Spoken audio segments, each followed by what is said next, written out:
बहुत समय पहले की बात है। एक छोटे से गांव में एक लड़का रहता था जिसका नाम आंशु था। अंशु का मन हमेशा आसमान में उड़ने और दूर दूर तक जाने की ख्वाहिशों में डूबा रहता था। उसे हमेशा लगता था कि इस धरती के परे भी कुछ अनोखी और जादुई दुनिया हो सकती है। एक दिन अंशु गांव के पास वाले जंगल में टहलते टहलते एक अजीब सी चमकती हुई गुफा तक पहुंच गया। गुफा के बाहर कोई संकेत नहीं था, लेकिन उसके अंदर से हल्की हल्की रोशनी निकल रही थी, जैसे वह किसी जादुई दुनिया का द्वार हो। अंशु की जिज्ञासा बढ़ी और वह गुफा के अंदर चला गया। जैसे ही उसने अंदर कदम रखा, उसके चारों ओर की दुनिया बदल गई। जब अंशु ने अपनी आंखें खोलीं, तो वह एक अनोखी दुनिया में था। इस दुनिया का आसमान हरा था, बिल्कुल घास जैसा हरा। यहाँ के बादल भी सफेद नहीं थे, बल्कि हल्के गुलाबी रंग के थे।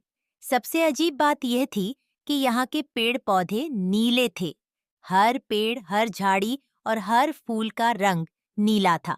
अंशु ने कभी ऐसा कुछ नहीं देखा था। ये दुनिया बिल्कुल जादुई लग रही थी। अंशु आगे बढ़ा और इस अनोखी दुनिया की सुंदरता को देखने लगा। उसके चारों ओर नीले रंग के बड़े बड़े पेड़ थे, जिनकी पत्तियां आकाश में तैरते से लग रहे थे।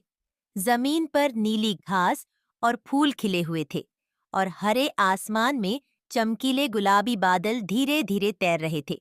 जैसे ही अंशु आगे बढ़ा, उसे कुछ छोटे छोटे प्राणी दिखे, जो बिल्कुल इस दुनिया की तरह ही अनोखे थे। वे प्राणी बिल्कुल इंसानों जैसे दिखते थे, लेकिन उनके बाल हरे और त्वचा नीली थी। वे उसे देखकर मुस्कुराए और पास आकर बोले, तुम इस दुनिया के नहीं लगते। क्या तुम यहाँ पहली बार आए हो? अंशु ने सिर हिलाया और कहा, हाँ, मैं एक दूसरी दुनिया से आया हूँ, जहाँ आसमान नीला होता है और पेड़ पौधे हरे होते हैं। यहाँ तो सब कुछ उल्टा है। उन प्राणियों ने हंसते हुए कहा, यहाँ हमारी दुनिया में सब कुछ हमारे हिसाब से है। हम इसे अलौकिक भूमि कहते हैं। यहाँ का हरा आसमान और नीले पेड़ हमारे जीवन का हिस्सा हैं। हर रंग का एक खास महत्व है। अंशु को यह सुनकर बहुत आश्चर्य हुआ और उसने पूछा, लेकिन यह सब इतना अलग क्यों है? और यह दुनिया इतनी खूबसूरत क्यों है? उनमें से एक प्राणी, जिसका नाम वायरा था, बोला, हमारी दुनिया की खूबसूरती इसलिए है क्योंकि हम यहाँ हर चीज की देखभाल करते हैं। हम प्रकृति से गहराई से जुड़े हुए हैं। हरा आसमान हमें शांति और संतुलन देता है, जबकि नीले पेड़ हमारे जीवन की ऊर्जा हैं। यहाँ का हर जीव और हर पेड़ पौधा एक दूसरे से जुड़ा हुआ है। अंशु ने चारों ओर देखा और महसूस किया कि इस दुनिया की शांति और सौंदर्य में एक खास जादू था। वह इस जगह की सादगी और उसकी गहराई से प्रभावित हुआ। उसने वायरा से पूछा, क्या मैं यहाँ कुछ समय बिता सकता हूँ?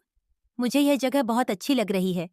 वायरा ने मुस्कुराते हुए कहा, तुम यहाँ जितना चाहो रह सकते हो, पर याद रखना, यहाँ की खुशहाली का राज केवल प्रकृति की देखभाल में है।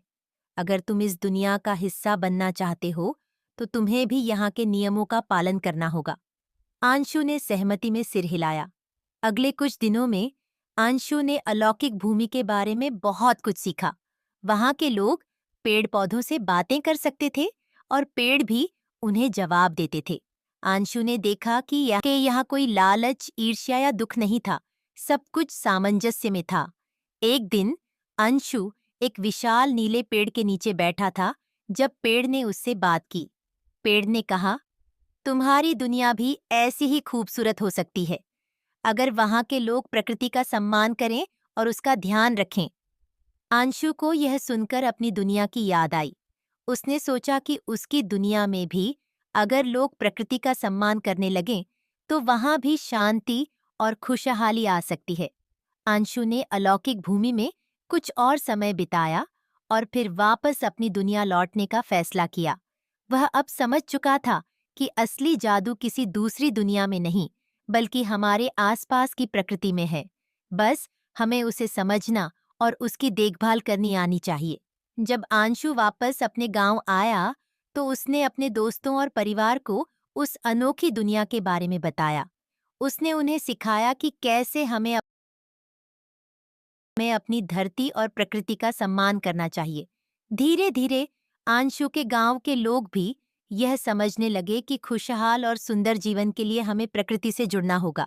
और इस तरह अंशु ने अपनी दुनिया को भी अलौकिक भूमि जैसा शांतिपूर्ण और खूबसूरत बना दिया। हरा आसमान और नीले पेड़ पौधे उसकी कल्पना में ही सही, लेकिन उसकी असली दुनिया को भी उसने उतना ही जादुई और सुंदर बना दिया।